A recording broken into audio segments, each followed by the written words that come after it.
I walked down the center aisle as if looking for a seat at a wedding or a funeral.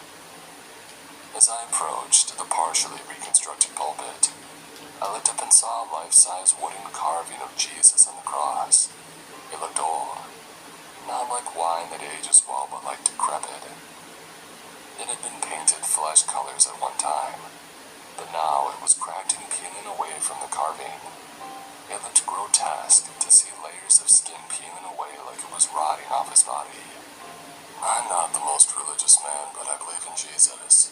I prayed enough prayers sitting in foxholes and caves, asking to be rescued from bad situations, and I'm still here. I wouldn't call him and I best buds. I know our relationship could be closer, but seeing him that way, rotting to pieces, was just disturbing. As I looked into his face, I swore that I saw his eyes open for an instant. I blinked my own eyes to be sure that I was seeing right, but when I looked again, they were closed. It was my imagination playing tricks on me. At least, that's what I told myself as I stepped onto the platform and looked around. Off to each side were doors. I went to the one to the right and found a small broom closet.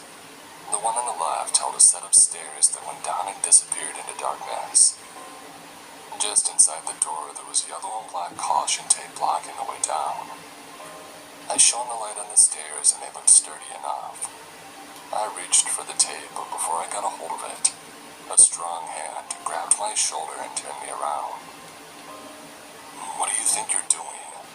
said a man who was a full foot shorter than me, but his grip felt like iron. "I was about to go down those stairs," I said.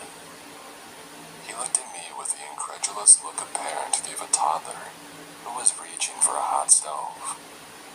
"And you didn't see the caution tape?" he said. "I saw it. Who are you anyway? I've never seen you before." "Jones," I said, offering my hand. "I'm with Sentinel Security. I was called in to investigate why workers keep quitting." He looked at my hand and then at me. "So this investigation includes ignoring obvious warnings." My hand was still extended but had yet to be shaken. I let it fall back to my side. "Are you a worker or a foreman?" He scoffed. "Nothing so formal.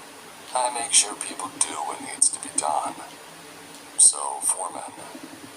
His eyes bled with suspicion as he stared at me. "Where did you say you were from again?"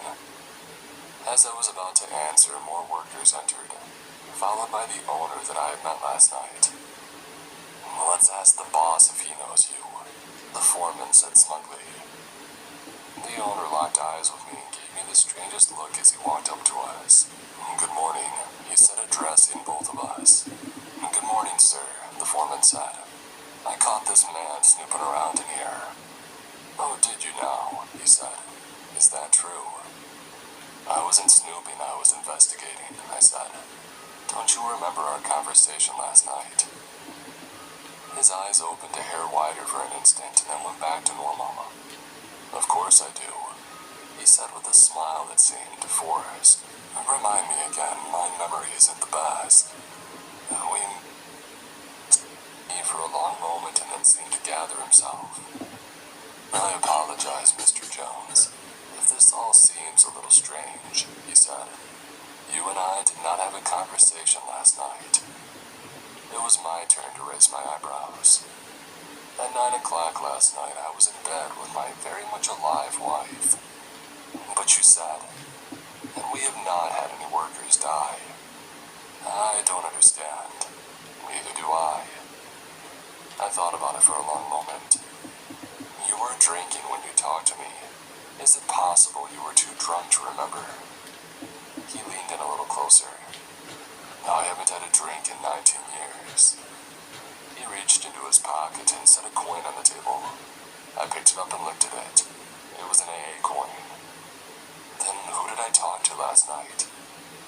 He put the coin back in his pocket. "Are you sure it was me who was drinking?" I looked up at him and read suspicion in his eyes. "I don't drink." He leaned back in his chair. "Well, it seems we've reached an impasse," he said. "Perhaps I should call your company and have a different person come and investigate the matter."